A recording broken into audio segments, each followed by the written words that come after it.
저는 농사꾼입니다.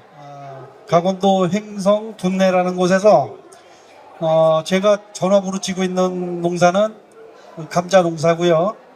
근데 시골에 살다 보면은 이제 이장도 보고 뭐 그렇습니다. 그래 이장을 보다 보니까 지금 뭐 마을 대표를 맡고 있다 보니까 이제 귀농귀촌 교육을 하게 됐어요. 오늘 제가 여러분들한테 들려주고 드리고 싶은 얘기는 두 가지입니다. 첫 번째는 귀농귀촌 교육이 굉장히 많은데 6개월 살기는 과연 어떤 것을 어떻게 진행하는지 그 방법, 그 다음에 6개월 살기가 도대체 뭔가라는 것 하나 하고 6개월을 살아보면서 여러분들이 무엇을 할 것인가를 이제 말씀드리려고 합니다.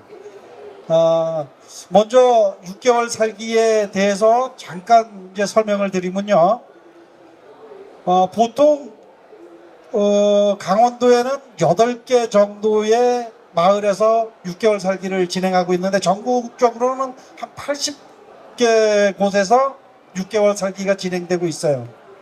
여러분들은 몸만 오시면은 마을에서는 숙소를 제공하고 그리고 농토를 제공하고 그리고 재료비를 지원합니다. 두 가지 형태가 있습니다. 첫 번째는 귀농형이 있고 두 번째는 귀촌형이 있죠. 귀농과 귀촌을 이렇게 뭐 차이를 둔다면은 쉽게 얘기하면 이런 것 같아요. 내가 시골에 와서 살고 있는데 텃밭 정도를 붙이면서 그냥 농촌 생활을 한다 이러면 귀촌형. 300평 이상의 농사를 져서 그것으로 인해서 수익을 발생시킨다 이러면 귀농형 이렇게 되겠습니다. 근데 저희 마을은 귀농형인데 품목 장기 그래서 6개월을 진행을 하고 있고요. 여러 마을에서는 3개월 뭐 이렇게 끊어서 진행도 합니다. 물론 정부에서 숙소비 뭐 이런 것은 다 무료로 대주고요. 그리고 여러분들한테 이렇게 6개월을 살면은 한 달에 30만 원씩 연수비를 또 지급을 하더라고요. 근데 보통 그룹을 짓고 이제 살고 계십니다. 저희 마을 같은 경우에는 5가구 10명 내지는 8명이 그룹 공동 생활을 하죠.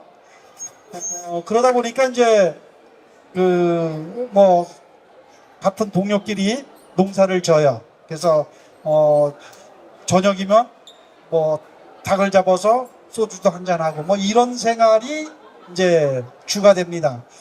6개월 살기라는 그 정책은 이렇게 간단하게 이제 설명을 드리고 과연 이렇게 6개월 살기에 도전한 사람들이 시골에 와서는 어떤 것을 경험하게 되는지 한번 보도록 하겠습니다. 이 정책이 나온 것은 제가 생각하기에 그래요. 귀농귀촌을 나 하고 싶어 이래갖고 무작정 이제 이렇게 도전을 했다가 실패하는 경우도 많죠. 그러니 미리 한번 경험을 해보고 내가 진짜 농촌에서 살 수 있을까 한번 판단을 해보셔라. 뭐 그런 방법인 것 같습니다. 작년에 5가구 10분이 교육을 받고 나서 4가구 8분이 이제 저희 마을에 정착을 하셨습니다. 올해도 또한 진행이 되고 있고요. 처음에는 와서 이제 뭐 단순히 귀촌 생활하면서 이제 여유로운 생활을 보낼까 했는데 되게 두렵고 겁도 나고 그랬었는데 원래 요리하고 농산물 가공과 연계된 6차 산업에 관심이 많았거든요. 저희들이 이제 농사를 파종부터 이제 수확까지 해보고 또 이거 뭐 해볼 만하다. 농사의 어떤 뭐 어려움, 그 행복함 어느 정도는 배운 거고. 따임새 있는 교육을 받고 나니까 귀농에서도 살 수 있겠다는 자신감 같은 게 많이 생겨서 같이 하는 시간들이 좋았어요. 동료 10명이. 둔내면 자포공리에 집을 매매했습니다. 500평 밭을 임대하게 됐습니다. 이 민박도 잘 운영하고 마을 기업이나 사회적 농업 기업 이런 것들을 할 수 있는 그런 토대가 되고 자신감이 생긴 것 같습니다. 횡성 쪽으로 이렇게 해서 터전을 한번 잡아보려고 구상 중입니다. 행성군 행성읍 정안리 저희 집입니다. 비촌 쪽으로 많이 생각을 하고 토지를 임대해서 저희들이 이제 조그만하게 한번 농사를 지어보려고 해요. 그래서 행성은 마산리 때입니다. 4개월 정도 걸려서 지은 집입니다. 가능하면 이 마을에 정착을 하고 싶고 1000평을 임대를 해서 토마토를 유기농으로 하고 싶은 생각이 있어서 토마토 농장을 만들고 싶고 작년에 5가구 10분 중에서는 이제 대령으로다가 입편을 하시고 오신 분, 그 다음에 학교 교장 선생님으로 정년퇴직을 하고 오신 분, 그리고 서울시청 공무원으로 이제 오신 분, 그리고 SK 와이번스라고 하는 SK그룹의 대표이사를 퇴직은 안 하고 이제 뭐 국무연수처럼 1년 남겨놓고 오신 분, 그 다음에 무역업을 하다 오신 분, 이렇게 이제 5가구 10명이, 이 젊은 친구는 현대리바트를 댕기다 그만두고 시골에 와서 한번 살아보겠다고 해서 왔습니다. 그런 분들이 지금 이 내용 중에서는 자기의 그 6개월 살기의 목표에 대해서 이제 설명을 드리고 끝나고 과연 무엇을 얻었는가라는 설명들이 있는데, 여하튼 간에 이분들이 이런 내용들을 가지고 지금 이야기를 하고 있는 거고요. 이렇게 10분이 이제 진행을 했습니다. 과연 6개월 동안 어떤 일들이 벌어졌는지 한번 보도록 하겠습니다. 4월 1일 항상 시작합니다. 4월 1일 시작하는데요. 처음에 만나면은 각자 이제 고민도 얘기하고 어떻게 살아갈 것이며 어떤 목표와 희망을 가지고 만나는지를 고민하게 되면서 저는 교육생들의 니즈를 듣고 그것을 충족시키기 위한 교육 프로그램을 만들죠. 그래서 이분들한테 이제 5가구라 그러지 않습니까? 5가구에 저희가 제공하는 게 여러 가지가 있는데 텃밭도 있고 공동 경작지도 있습니다. 그래서 이분들의 생각이 들어보면 대부분 이렇죠. 시골에 2가지 유형이 있어요. 젊은 사람들은 와서 먹고 살아야 됩니다. 먹고 살지 못하면은 못 오죠. 그러니까 젊은 사람들은 내가 과연 우리 가족을 부양할 수 있을 정도의 소득을 발생시킬 수 있을 것인가가 가장 큰 관건이고, 그리고 연세가 좀 어느 정도 되시고 경제적으로 이제 좀 되시고 그리고 연세도 있으시고 이런 분들은 내가 과연 행복하게 잘 살 수 있을 것인가, 그것에 관심을 갖고 이제 시작을 하게. 소멸되어가는 이 농촌에 맥을 잇는 농사꾼을 키워본다, 뭐 그런 내 목적을 두고 파종서부터 이제 수확까지 하면서 내가 가지고 있는 것, 우리 마을에서 제공할 수 있는 모든 것들을 농기계, 농지, 선도 농가들을 또 만나게도 해드리고, 시골 사람들과의 융화라든가 교류, 같이 잘 지내는 것도 가장 중요하게 생각하고 있어요. 어떻게 하면 우리가 그분들이 이 행성에서 머무를 수 있을 거에 대한 고민을 많이 해왔고, 다양한 수익 구조를 조금 만들어 드리고 싶었고, 다양한 판로가 많이 필요한 상태고요. 이번 교육을 통해서 그런 판로도 직접 만들어 보고 교육생들과 함께 활용할 수 있는 그런 교육을 준비하려고 합니다. 제가 이제 인터뷰를 하는 내용은 마을에서 제공할 수 있는 여건들을 이제 설명을 합니다. 마을에서는 농지를 대여를 해주고, 이제 농기계나 뭐 병충해 관리나 이런 것을 함께 하겠다, 뭐 이런 얘기들이 이제 이루어져 있습니다. 제목이 ABC인데 ABC는 뭐 보시는 것처럼 농업과 그다음에 장사와 이제 소통 뭐 이런 것을 가지고 꿈을 한번 이뤄보자. 그래서 ABC 그리고 D가 되겠습니다. 제가 저희 마을에서 이 10분한테 제공한 농지는 3,000평 정도를 제공을 했어요. 처음에 여러분들 어떠세요? 3,000평 농사죠? 이러면 크게 느껴지나요? 작게 느껴지나요? 크게 느껴져요. 근데 10분이 하다 보니까 이제 자신만만하게 도전을 하게 되죠. 그래서 저희 이렇게 세 군데의 농지를 제공했는데 저도 이제 마을에서 오래 살고 마을의 이장이고 뭐 리더다 보니까 여러분들이 교육생들이 농사 짓는 것이 완전히 개방돼 있으면 좀 창피하죠.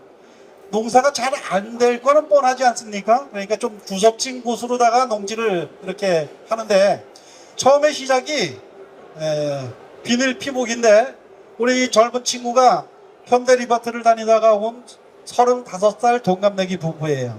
근데 이 비닐을 씌우다가 지쳐서 뻗었다는 얘기입니다. 저희가 추구하는 얘기는 파종부터 출하까지입니다. 그러니까 막연하게 귀농귀촌 교육 뭐 가갖고 이렇게 체험 좀 하고 뭐 옥수수도 따보고 뭐 농사 좀 져보면 되겠지. 그것이 아니고 파종서부터 자기 이름으로 출하를 합니다. 당장에 오늘은 제가 9시 반에 마을에서 출발을 해서 여기로 왔어요. 우리 교육생들은 오늘 아침 6시에 외국인 노동자 4명을 데리고 고추 수확과 팝콘 옥수수 수확을 해요. 오늘 하루 종일 할 겁니다. 하루 그러면 오늘 것처럼 그렇게 외국 인부거정 동원을 해갖고 출하를 하면 돈이 수익이 250만 원에서 한 300만 원 정도가 들어옵니다. 그러니까 체험이 아닌 실제 농부가 되어보는 겁니다. 저희 마을에서 저와 똑같이 해보는 거예요.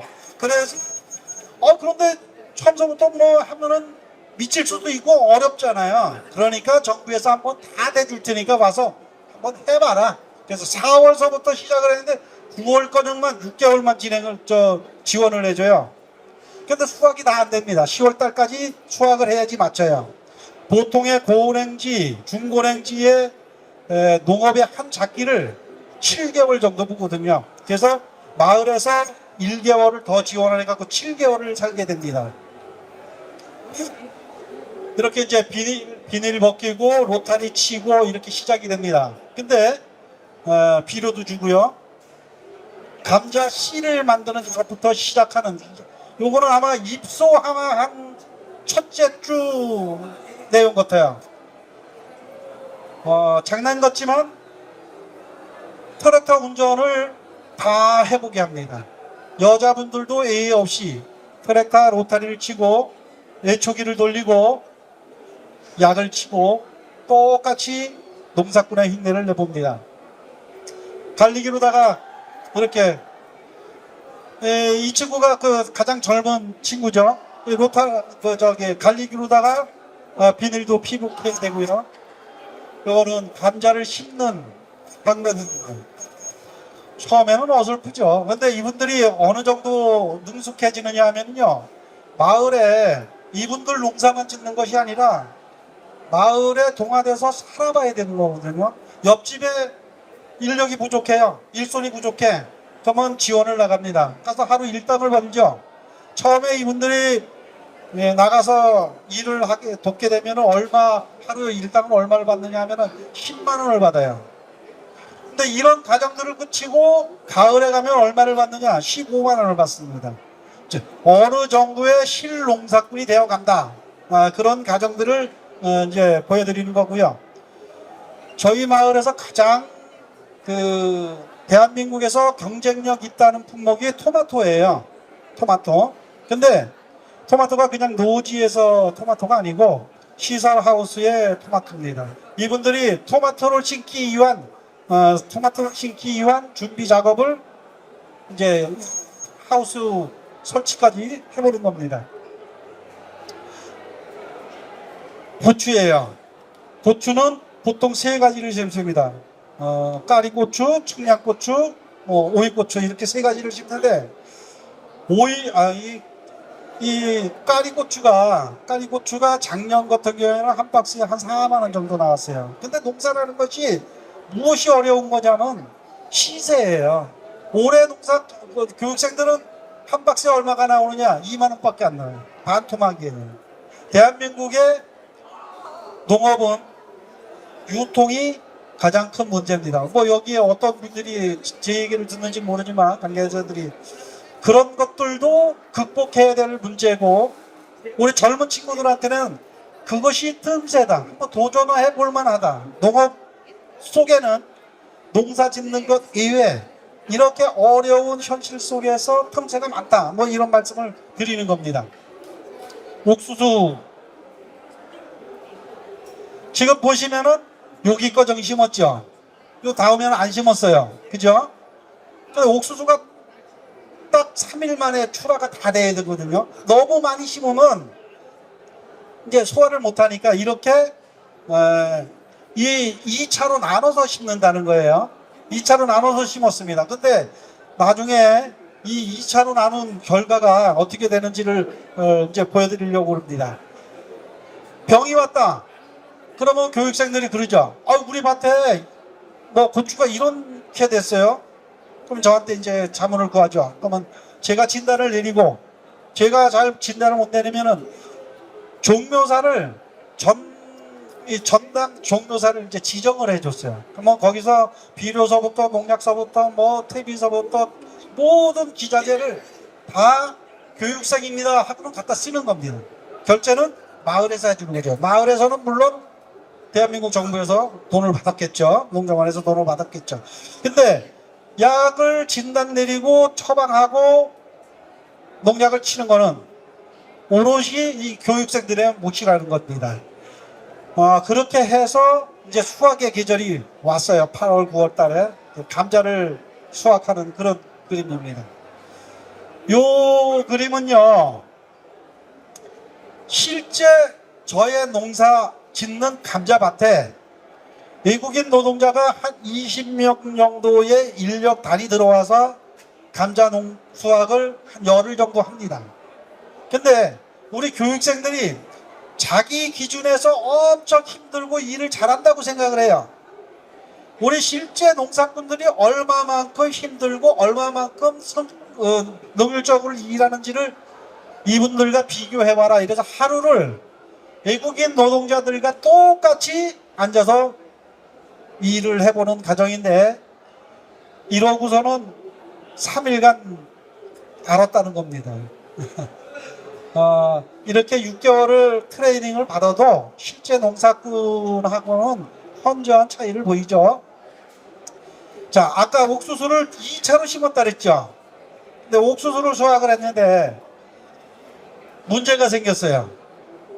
두 번 나눠서 심었으면 첫 번째는 먼저 심은 것만 땄어야 될 거죠. 근데 이 따는 날 옥수수를 새벽에 따요, 주로. 놈들도 이제 옥수수를 땄어요. 제가 가서 지도를 했죠. 자, 오늘은 1차 분만 수확을 합니다. 나올 때가 됐는데 안 나와요. 저 소리를 질렀죠. 왜 안 나오세요? 그러니까 잘 맞춰서 따고 있습니다. 그래요. 그래서 또 안 나와. 그래서 왜 안 나오세요? 그랬더니 이제 나갑니다. 그래요. 거기에는 교장 선생님으로 퇴직한 분, 해금 대령으로 퇴직하신 분, 공무원으로 퇴직하신 분, 이런 60이 넘은 분들이 계시는데 설마 1차, 2차를 자기네가 심어놓고 구분을 못할까 했는데 아니나 달라요. 들어갔더니 2차 열흘 후에 수확을 해야 될 옥수수를 정확하게 한 750개를 땄더라고요. 근데 물론 시행착오와 실패가 있을 수 있죠. 근데 농사꾼의 입장에서는 가장 큰 게 뭐냐면은 농산물을 내 새끼처럼 키운다는 거예요. 근데 이 교육생들은 아직 그게 부족한 거야. 잘못 땄네. 나는 너무 속상한 거야. 그래서 그날 엄청나게 제가 혼을 냈어요. 이분들도 자기네 그 일지를 쓰는데 저한테 혼났다 이런 얘기들이 한 10번도 넘는다고 그러더라고요. 근데 농사꾼의 생각과 농사꾼의 마음으로는 엄청 속상했다. 근데 도시민들로서는 그럴 수도 있지. 별거 아닌 것처럼 그저 700개 한 850만 한 50만 원 없어졌네. 이런 생각과 내 새끼처럼 키우는 농사꾼은 다르다는 겁니다. 자, 이분들이 저처럼 그 옥수수 700개가 너무너무 아까워서 눈물이 날 지경의 심정이 생기면은 그때서 비로소 농사꾼이 된다. 저는 그런 교육을 진행하고 있다, 이렇게 말씀을 드리는 겁니다. 이분들이 나중에는 자기의 농산물에 그런 애정을 갖고 있더라는 겁니다. 까리고추를 수확하는데 이슬을 맞았어요. 그랬더니 값이 잘 안 나와. 그러니까 이분들이 이 툇마루에 저렇게 잠박을 이용해서 까리고추를 쫙 널어놓고 선풍기와 수건을 이용해서 건조 작업을 해서 내보내는 그런 기특함도 있더라고요. 그 외에 마을에서 이루어질 수 없는 더 많은 교육들이 필요하죠. 그래서 주변에 기관도 발굴하고 또 더 나아가서는 교육생들이 그런 요구가 있어요. 나는 더덕농사를 관심이 있습니다. 그러면 더덕농가로 연결하고요. 나는 유기농에 관심이 있습니다. 그러면 유기농가 그 전문가 마이스터하고 또 연결을 시키고 이런 교육들로 진행이 되고 있습니다. 물론 마을에 선도농가를 지정을 해서 품목별 선도농가가 있어요. 브로콜리를 제일 잘 짓는 농가, 양상추를 제일 잘 짓는 농가, 곰치를 잘 짓는 농가, 이런 농가들을 선정을 해서 이렇게 일주일에 한 번씩은 그 농가에 가서 방문 교육을 받습니다. 요거는 유기농 전문 박형근 마이스터 그 농가에 가고 교육을 받는 모습이고요. 요거는 가공을 해서 카페를 운영하는 그런 곳에 가서 받는 거고, 요 그림이 그 그림이에요. 옥수수 잘못 딴 그림입니다. 요 옥수수가 전체 잘못 딴 그림이고요. 요 옆에 이 고추의 그림은 공동 경작지가 3,000평인데 개인 텃밭이 한 50평 정도 지급이 돼요. 개인 텃밭은 자기가 심고 싶은 거를 심습니다. 근데 한 농가가 자기는 익는 고추를 심었어요. 익히는 고춧가루를 생산하겠다. 근데 고추를 제일 많이 심었어. 근데 어느 날 병이 왔어요. 이 병의 이름은 칼라병이라는 겁니다. 바이러스예요. 바이러스는 고추 중에서 바이러스 계통의 병은 굉장히 전파가 빠릅니다. 다른 교육생의 텃밭도 다 감염될 위기에 처했어요. 초반 방법은 뽑아서 버려라 였습니다. 이것을 뽑아서 버렸어요. 고추가 막 한참 달려있는 고추가 다 뽑혀져서 갔어요. 그날 저녁에 회식이 있었는데 이 두뇌가 안 오는 거예요. 그래서 전화를 해서 빨리 오십시오 했더니 왔는데 왜 안 오셨습니까 했더니 두뇌가 엉엉 울었대요. 이 고추를 뽑아내고. 자, 제가 옥수수가 정말로 아까운 그런 농사꾼이 돼야지 실농사꾼이 됩니다 라고 말씀을 드렸는데 정말로 그런 농사꾼이 되어 가더라는 겁니다. 6개월을 살아보니까 그렇더라는 겁니다. 자, 제가 드리고 싶은 얘기는 그거예요. 수많은 기농교춘의 교육이 많이 있는데 정말로 의심스럽고 정말로 확신이 안 서면 6개월을 먼저 살아보기를 권해드린다는 얘기를 드리는 겁니다. 자, 농사는 잘 졌는데 어떻게 팔 것인가, 이런 것도 굉장한 고민거리죠. 그래서 오프라인 이제 꾸러미 상품도 만들어서 팔아봤고요. 그 다음에 도농 간의 직거래도 종암동에 뭔 행사에 감자를 납품하는 그런 그림이고요. 그리고 마을에 카페가 있는데 그 카페 앞에 이렇게 삽교마켓이라고 하는 직거래 장터를 만들어서 매주 한번 해봤어요. 이제 요게 돈통입니다. 돈통에 하나에 1,000원씩 뭐 이런 건데 교육생들이 이렇게 직거래를 하면서 정책도 홍보하고 그런 장이 됐죠. 그리고 네이버 스토어도 만들어서 여기에서 온라인 판매도 해봤고요. 요 그림은 어떤 그림이냐면은 오늘 출하를 하잖아요. 오늘 까리고추가 50박스 나갔어. 청량이 몇 박스 나갔어. 토마토가 몇 박스 나갔어. 그러면 아침 새벽 4시서부터 5시 반 사이에 카톡이나 문자로 옵니다. 오늘 당신이 보낸 까리고추는 인천 농산에서 27,000원에 낙찰이 됐습니다. 이렇게 와요. 근데 이날 까리고추 한 150개를 보냈는데 얼마가 찍혔다고 하냐면 한 박스에 64,000원이 찍혔다는 거예요. 이때 이날 여기에서 이제 뭐 만세 부르고 난리가 나는데 그런 좋은 일도 있고 그렇지 못한 날도 있죠. 물론 다 그렇지는 않습니다. 이분들이 이모작으로 그 뭐라 그래요? 저 총각무를 심은 거예요. 딸랑무. 딸랑무를 심어서 출하를 했는데 얼마 나왔느냐? 1,500원이 나왔어요. 박스 값이 얼마냐면 1,200원이었습니다. 운임이 800원이었고요. 적자가 난 거죠. 농업이 그렇다는 겁니다. 자, 우리가 이런 교육을 잘 받고 혜택을 받아서 좋은 곳에 정착을 했어요. 근데 돈만 벌어서는 정착이 힘듭니다. 녹아들고 동화되어야 됩니다. 결국에는 마을 주민들과 잘 어울려야죠. 그것도 또한 아주 중요한 상황이 되겠죠. 자, 이 그림이 뭔 그림이냐면요. 복대 이분들이 닭을 키웠어요. 닭을 키워서 닭 80마리를 삶았어요. 그래서 어르신들을 다 초청을 해갖고 잔치를 벌였습니다. 이분들이 정부에서 혜택을 받고 나중에 보니까 돈도 많이 벌었어요. 우리 마을 주민들과 함께 나누었다는 겁니다. 이런 것도 교육의 일환이었다. 이렇게 주민들과 함께 파크골을 치고 뭐 이런 시간을 가졌죠. 이분들의 닭장이에요. 4월 달에 이런 닭을 키워갖고 중복대 잡아먹었습니다. 자, 이분들과 함께 삽교마켓이라는 축제도 열었었고요. 마을 일선 돕기도 했고요. 그리고 태풍이 와서 나무가 쓰러졌던 집에 가서 이렇게 봉사활동도 했고, 또 이분들 지인들을 초청해서 농촌마을에 문화체험도 함께 진행을 했습니다. 6개월 동안 우리 교육생들이 경쟁 속에서 살다가 함께하고 배려하는 삶을 사는 그런 변화가 있었다라는 겁니다.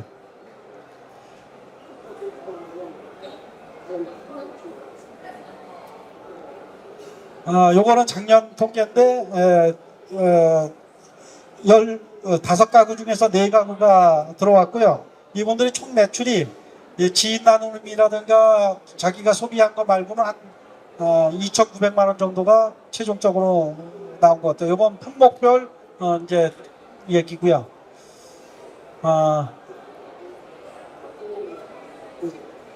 이게 관건이고서요. 농사꾼이 되려면은 농산물에 대한 소중함을 아는 것이 가장 큰 관건인 것 같습니다.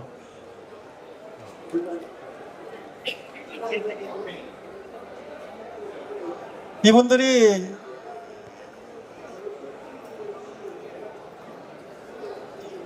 지금 삽교아농이라고 하는 조직을 만들어 갖고 삽교리에서 탄생한 아기농부라는 동아리를 만들었어요. 그래서 이제 활동을 하는데 이게 마지막 내용입니다. 마지막 내용에 제가 이 내용을 카톡으로 보낸 내용들을 여기다 맨 마지막에 올리자 우리 교육생들이. 그래서 이제 마지막으로 글이 올라갈 건데, 이 글이 제가 카톡을 보내게 된 이유가 작년도 10월 14일이었어요. 10월이 넘었으면 강원도 고랭지에는 서리가 내립니다. 근데 고추가 굉장히 많이 달려 있어요. 근데 서리가 내렸어요. 우리 교육생들은 언제까지도 고추를 딸 줄 알았죠. 근데 어느 날 아침에 나왔더니 서리가 싹 내려서 다 죽어버렸어요. 우리 교육생들이 너무너무 속상해하는 거예요. 그래서 제가 이런 카톡을 올렸습니다. 우리 농사꾼은 자연에 순응하면서 살아가는 겁니다. 라는 내용을 올렸는데 그 내용을 이렇게 써서 마지막으로 올리자. 하늘이 지어주는 농사라는 것이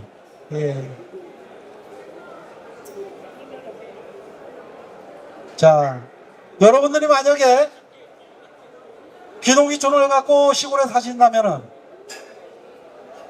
자연을 이겨버리려고 하면은 절대로 힘듭니다. 자연과 함께 살아가야 되는 겁니다. 자연이라는 큰 속에서는 아마도 옆집도 있고 옆집에 강아지도 있고 앞에 흐르는 개울도 있을 것이며 모든 것이 나와 남이 배려하는 속에서 함께 살아야 된다는 것.